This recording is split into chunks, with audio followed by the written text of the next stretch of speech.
How old are your kids? I want to welcome to the show Dr. George Barna. Welcome, Dr. Barna. Good to be with you, Melissa. Thanks for having me.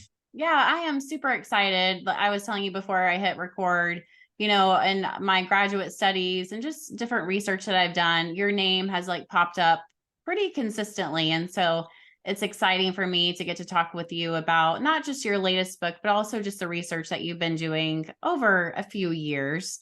And I'm curious, what made you want to research the millennial population? Well, a number of things. I mean, they're the largest population in America's society right now. So that in and of itself would justify the research. But for me, because I'm so focused on worldview development, and I recognize that parents, theoretically at least, are one of the major influences on a child's worldview. Millennials are our primary parenting population in America today. So understanding where they're coming from and getting a glimpse into how they're likely to raise children and what kind of challenges that raises for the rest of us who really care about the worldview, particularly of children. That was a driving motivation for me. Yeah, and I don't know that everyone thinks through the lens of the term worldview. So do you mind breaking that down for us, like what that means and how that shapes the way that we interact and engage with the world? Sure. Everybody makes decisions. Every moment of every day, we're making decisions. And we have to make it on the basis of something. And that something is our worldview. It's the filter that we use to try to make sense of the world around us and to figure out how we want to respond to that world. And so it's the thing that helps us determine our identity, our goals, our beliefs, the kind of lifestyle we want to live, the kind of people we want to hang out with, the kind of world that we want to help create. And so worldview really is the focal point of understanding humanity. If you want to understand a culture, you have to understand the prevailing worldviews in that culture. And so the last number of years, while I've been at Arizona Christian University, we created something, the Cultural Research Center, whose primary purpose is to understand worldview in America and how we can not only shape that worldview, but direct it toward transforming the culture with God's truth. We Mhm. believe that a biblical worldview is the best worldview. It's the one that's most likely to give you a sense of joy in life, the one that's most likely to enable you to become the person that God created you to be.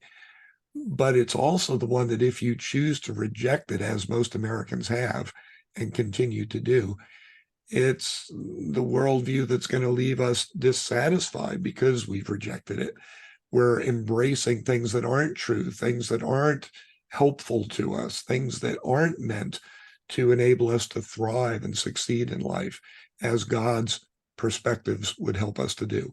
So, worldview really is the heartbeat of your life. And Mhm. understanding it helps us to know better not only who you are, but how can we really minister to you? How can we bless you? How can we support you toward becoming the person that God made you to be?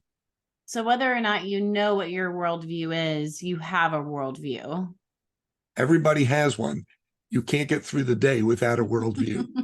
And that's why I mentioned earlier children.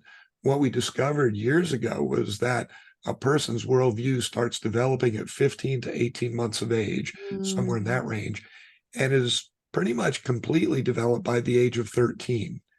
And so it's those first 12 or 13 years of a person's life that determine how they're going to live the rest of their life. A person's worldview, we discovered, doesn't change very much at all after the age of 13. During our Mm. teens and early to mid 20s, that's a period where we'll take that worldview that we've developed when we were young, we'll refine it. We'll try to figure out how to articulate it. We'll look at different ways of implementing it. But basically, we're going back to that worldview we developed before we became a teenager. And then in our late 20s through our early to mid, maybe late 60s, is a time where each of us becomes an evangelist. And what we try to do is get other people to embrace our worldview. because it supports our ego, makes us Mhm. think, yeah, I got it right. Look, other people are doing it. We know that there's power in numbers. So the more people that are embracing the ways that we've embraced, the more likely our ways of life are going to be, dominant in our culture. And then after our mid to late 60s, in our 70s, 80s, beyond, that's a time when we reflect. Did I get it right? Yeah. So that's kind of how that progression works. But really, those early years are the most critical, and that's why parenting matters so much to me. You can't give what you don't have, and if you don't have a biblical worldview, you're certainly not going to raise your child to have a biblical worldview. Mhm. And when you look at the other influences on how a worldview develops, which are, by the way, predominantly arts and entertainment media, Mm. government policies, school, and peers, as well as family, then we've got to have an input into those areas as well. I'm curious in regards to worldview, including mental health and relationships and identity. What did you expect to find going into the research, and maybe what did you find or was surprising about your findings? Well, there were a number of things that came out of the study, and I'd say there were four dominant insights that helped me to better understand the generation. And I'd love for people to know that when we do this research, it's not to condemn anybody. It's to try to better understand them so that we can help each other. And particularly for those of us who are Christians, knowing that, the Genesis 12 principle of you're blessed to be a blessing is Mhm. the operative way of thinking here. The more that I can understand what somebody is challenged by or struggling with, the better I can come alongside them and bless them. So as we looked at millennials, we found that there were four dominant challenges, if you will, in their lives. One is mental health, Mhm. where we found that a majority of millennials, to their credit, were willing to tell us that they have mental health struggles Mhm. constantly. And they talked about things like anxiety and depression and fear and suicidal thoughts. And so that's a big insight. A second big insight had to do with their sense of meaning and purpose in life. And the fact that 3 out of 4 of them would tell us that they have no sense of purpose for life. Mm. They're not sure why they should get out of bed in the morning.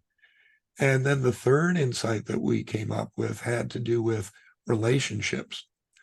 And they're a generation that believes relationships are vitally important to having a sense of purpose in life, sense of meaning in life, success in life, happiness, all the things that they desire. And yet again, a large proportion of them told us that even though they believe relationships are really important, they don't have the kind of relationships that they feel will give them that sense of purpose or success or direction, all the things that they're looking for. And so they're very much struggling in terms of belonging and having a Mhm. sense of connectedness. Mhm. And then the fourth thing that came out of it, and I think it's the thing that helps us understand those three prior issues, is that their worldview is a mess. And I don't say this just about millennials. The worldview of most Americans, regardless of generation, is a mess. It's a worldview that the worldview that dominates in America today is what's known as syncretism, which basically is a worldview that's not a worldview.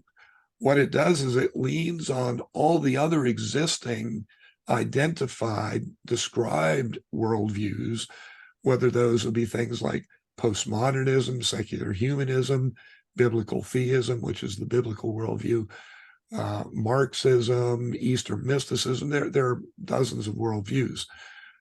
But what we find is that most Americans, rather than landing on one of those and saying, yep, that's where I'm going to get my direction in life. That's my philosophy for how I want to live.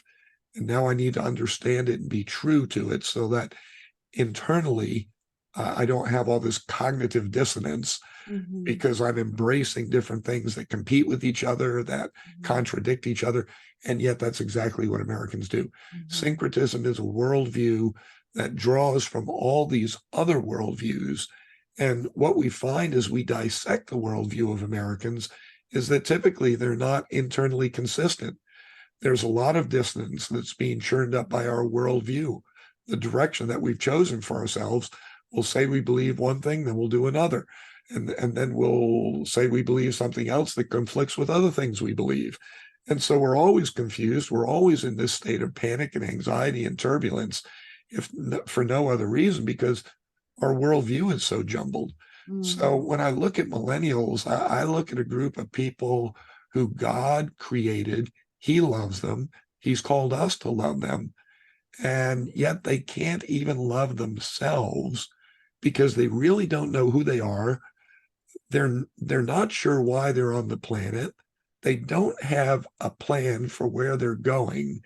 And when they look inward, which is where they think they're going to get, quote unquote, their truth, what they find is this competing, conflicting jumble of ideas that isn't going to help them to figure out all these questions that they're wrestling with.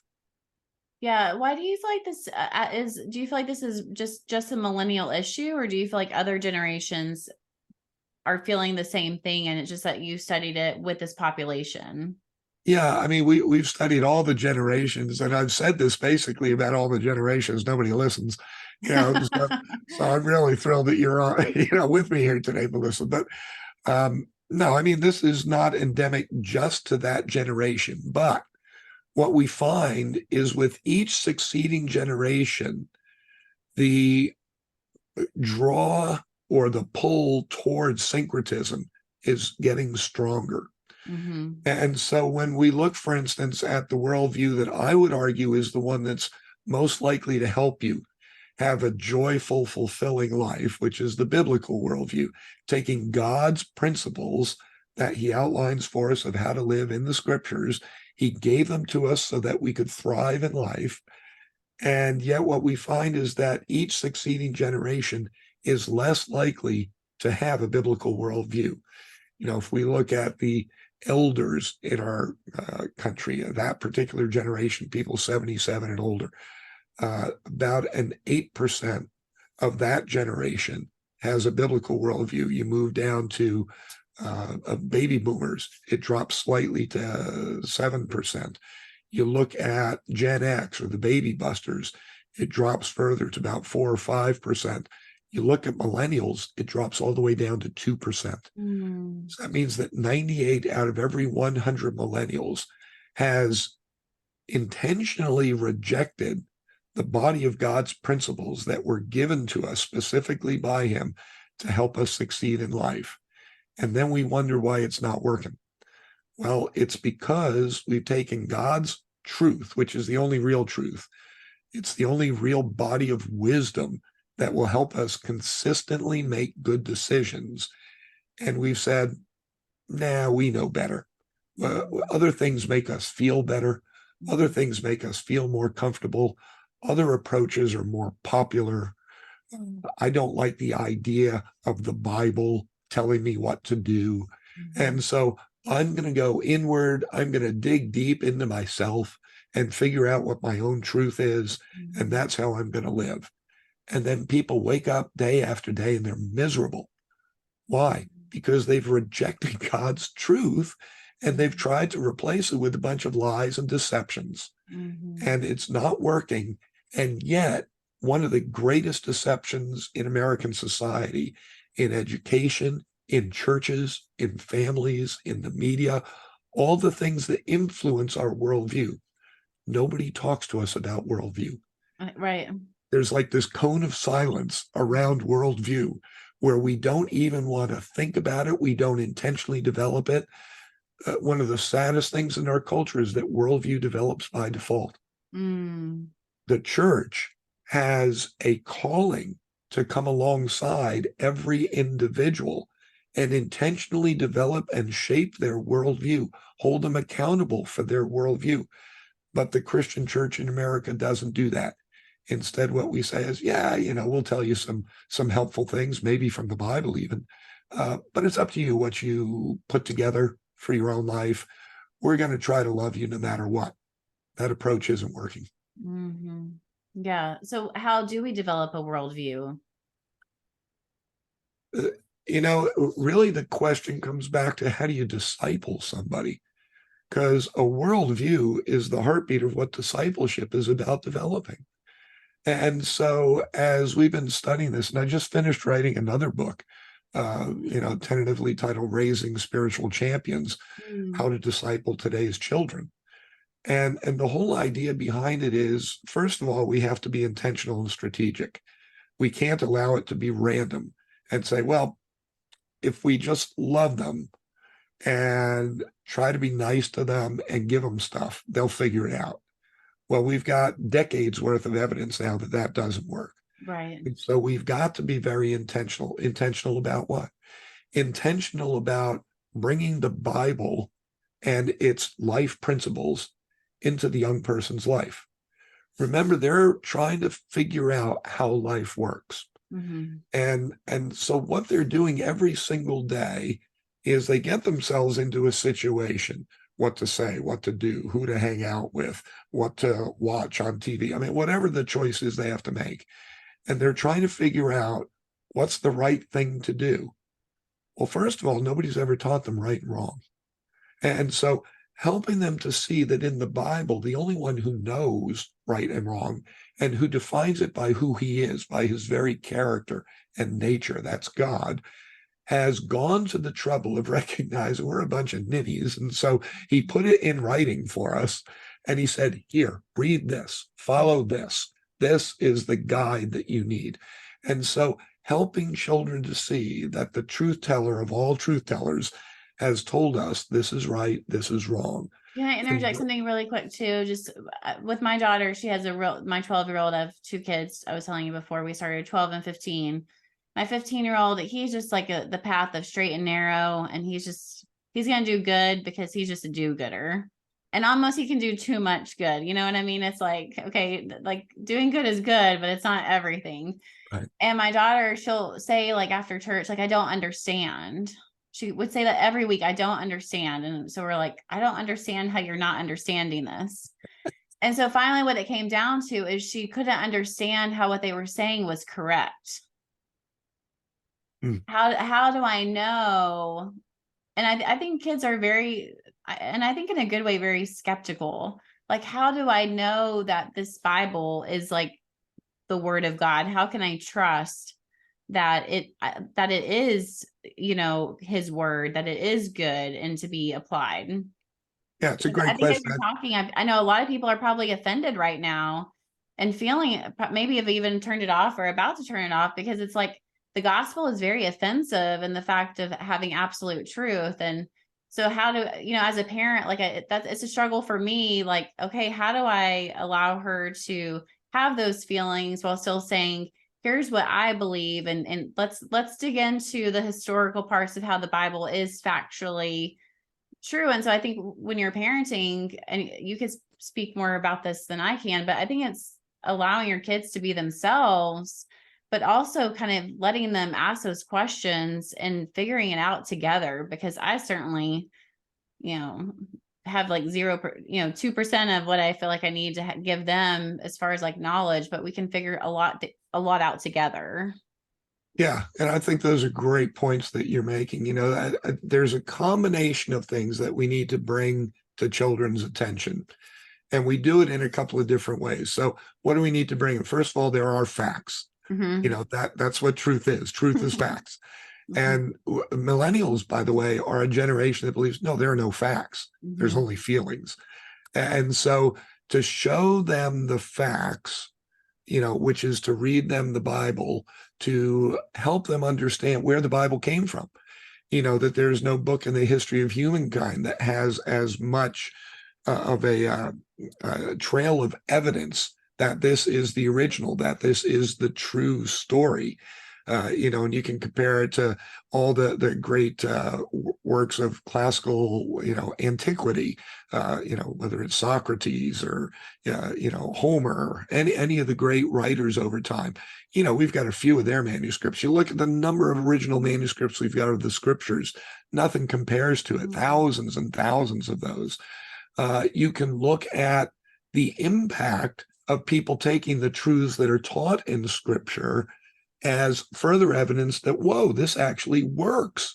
When people apply it as God intended, it does make things work smoothly. It does make society a place where we want to contribute, a place where that we want to be helped from. And so helping them to see the logic, the reason behind this, Paul at Mars Hill talked about, come, let us reason. And so, yes, there is a place for facts. But the thing that Jesus also helps us to understand as he was working with the apostles and disciples around him is, okay, yeah, there are facts, but let's also tell stories because people learn from stories, particularly in our culture today. We're a storytelling culture. We're a story trusting culture. And so to be able to take some of the stories, not only out of the scriptures, but out of your own life and say, you know what, I was struggling with this same thing at this point. Here's what happened to me. And telling them about that, and then telling them, so here's how it changed the way that I live, so that they see the direct application of the facts into stories, into a lifestyle. They need to see that progression of how that works. And then what's going to happen after that, Melissa, is children will start watching their parents. I know this from the research. This was really interesting last year. What we discovered in another of the studies that we were doing is that most children in America no longer trust their parents to help them figure out their worldview. And the reason for that is because their parents will tell them this is what you should believe. And the children, not knowing any better, say, well, okay, what does that look like? This is that translation part I'm talking about. And so they watch their parents and they see their parents do something different. And so the conclusion that they draw, remember, this is a young child trying to put all the pieces of life together into a worldview that they're going to take with them for the rest of their life. So they're looking for cues and clues to how to solve the mystery of life. And when they see their parents in contradiction to what they said, their conclusion is, I guess my parents are as confused as I am. They don't have the answer. I've got or to they're look. a hypocrite and I can't trust them. But that's what they're saying. They don't have the answer. If they're a hypocrite, it's like, well, what good are they? And so that's why the media, for instance, is so important to young children, because they look at these programs and they're carefully crafted by someone with a Marxist worldview, a postmodern worldview, a syncretistic worldview, whatever it may be.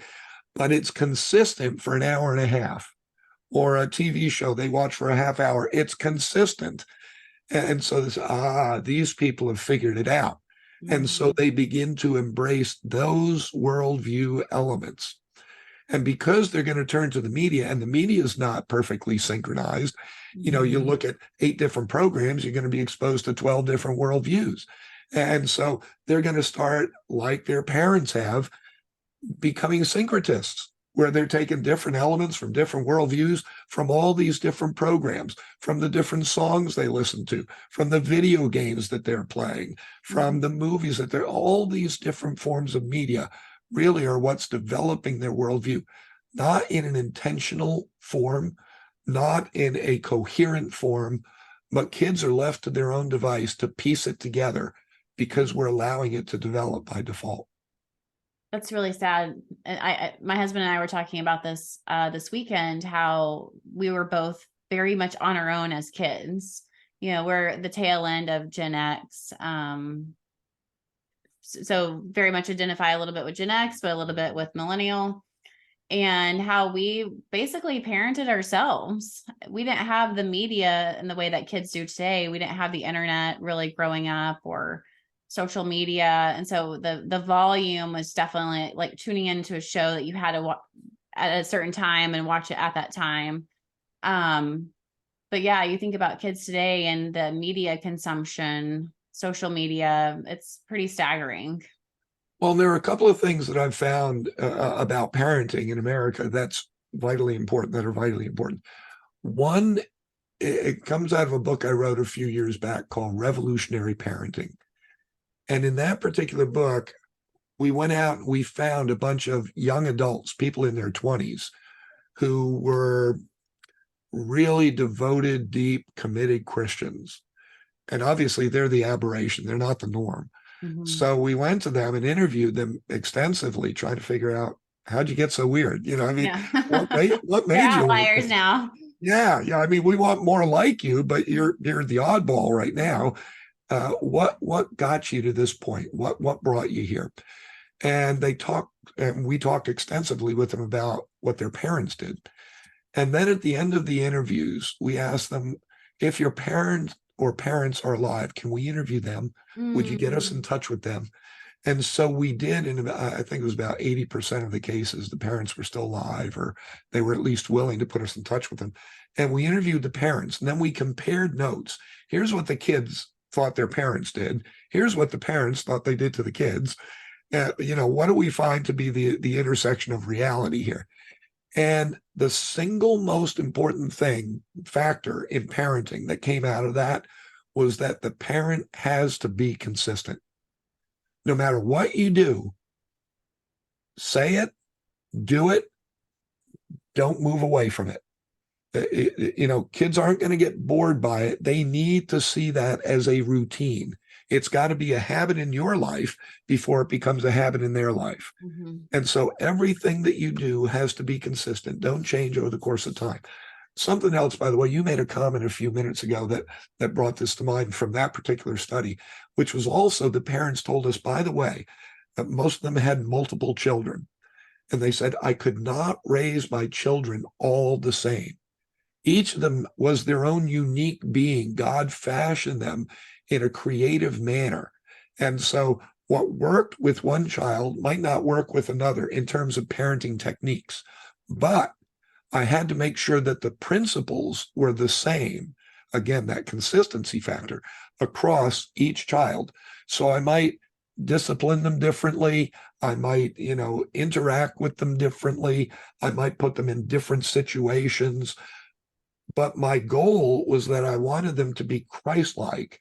And in order for that to happen, I had to be very consistent in terms of the biblical principles. I'd apply them differently. I might implement them differently for the sake of that child, but it had to be consistent. So, that was such a key thing that we found there. Yeah, that intentionality, it doesn't just happen. And we don't have to do a lot as a parent, but I love what you're saying is just do a few things and do them well and do them over and over again. So I'm curious, Dr. Barna, like with your research, it definitely seems like very parenting focused.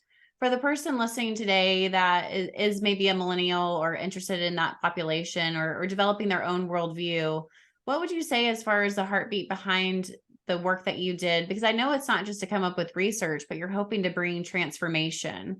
And so how can the person be transformed through developing a worldview? And then also, how then does that translate into parenting?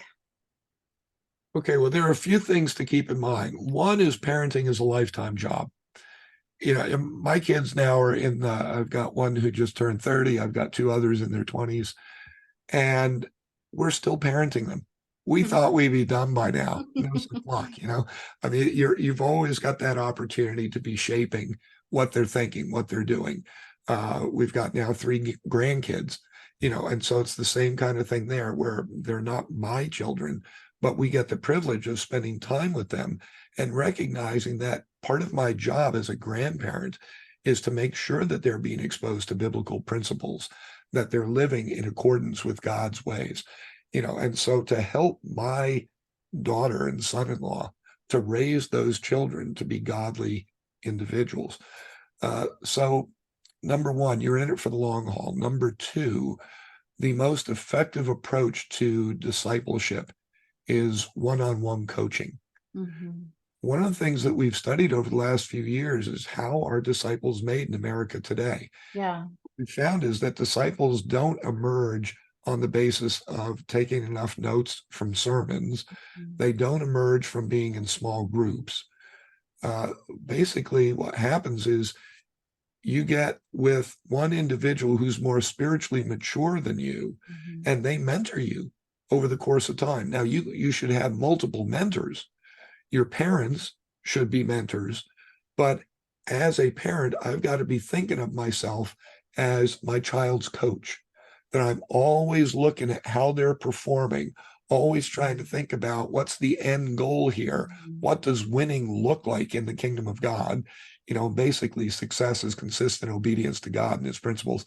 And so I've got to be thinking that way and always trying to think through, okay, I just saw my child do this. That means next time I have a conversation with them, I want to bring that up because I want to coach them into a different approach to that kind of a situation. I want to implant different biblical principles in their mind and their heart. So next time, maybe they'll do it differently.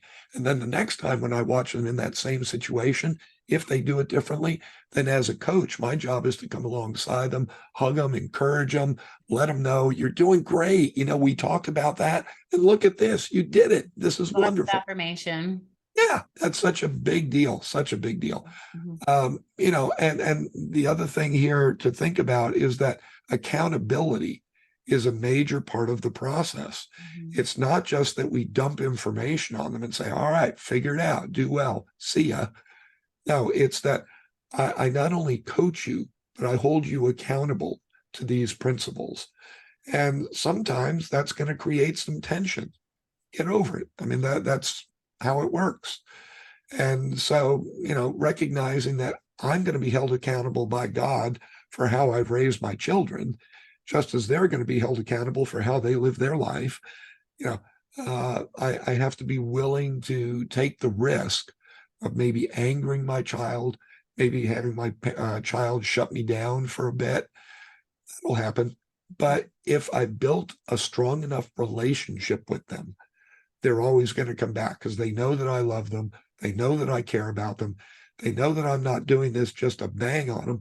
I'm doing this because I want them to thrive. And this is part of the process.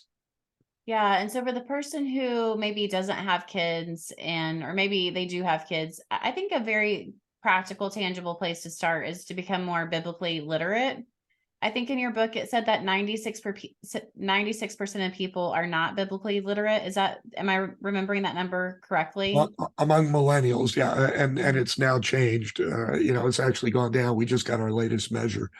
But yeah, among Americans in general, among all the adult generations, 4% have a biblical worldview. 96% essentially are syncretists. So what we're doing in our home is not only do I talk to the kids about and let them see me doing my quiet times. I know you're saying consistent. I'm consistent in the sense of I do it. I'm not consistent of like every single day. But another thing we're doing with my daughter, because she struggles with like understanding, like, how could this be factual, is my husband every night with the asterisk reads a chapter of the Bible, and he just like he'll even say like, what's a disciple? Like who these people are, like what's happening, just kind of like section by section, and letting them in on it. And it doesn't take a lot of time. It's really only about 10 minutes.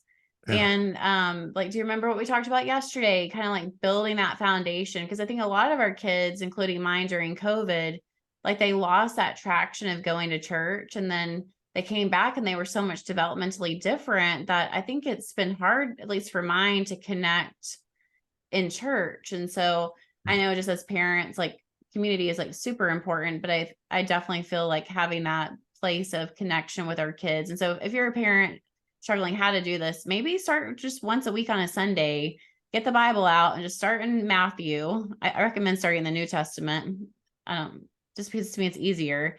And just one chapter, maybe even just do a half of a chapter, depending on your kids, and just going through it and learning together, because chances are none of us fully know what the Bible, all of us have more knowledge to gain, perspective, understanding. So to me, that's just a very simple, tangible way to start. What do you think? It reminds me of when I became a Christian. Now, I didn't become a Christian until I was in grad school. Most people at that point, it's too late that, they think they've got it figured out. But after we got married, my wife and I did what she called our search for God. And so we started asking our friends where they went to church. We went to church with a few of them. We went to this one church where the pastor stood up in the pulpit and he did something we'd never seen anybody do before. And he took the Bible out and he read a passage, put the Bible down, And then he spent 10 minutes describing what that passage meant. And then he picked it up. He read the next passage. He put it down, spent another 10. He did that for 40 minutes, 4 different passages. He described them. And when we left, I'll never forget my wife in the car on the way home. She said, "What'd you think of that?" I said, that was incredible. I've never seen anybody do anything like that. I didn't know you could do that with the Bible. So simple. Yeah. In fact, I mean, to my detriment, I said to her, let's go back next week to see if he does it again, because if he doesn't, I think we could take that technique and market it. I think people would love this, little did I know, but yeah. So, I mean, having somebody who you know and trust and who loves you to sit down with you and just read, a few paragraphs out of the Bible, say, wow, let's talk about what that means. Here's the context that it was happening in. Here's what they did. Here's what it means for us today. Isn't that cool?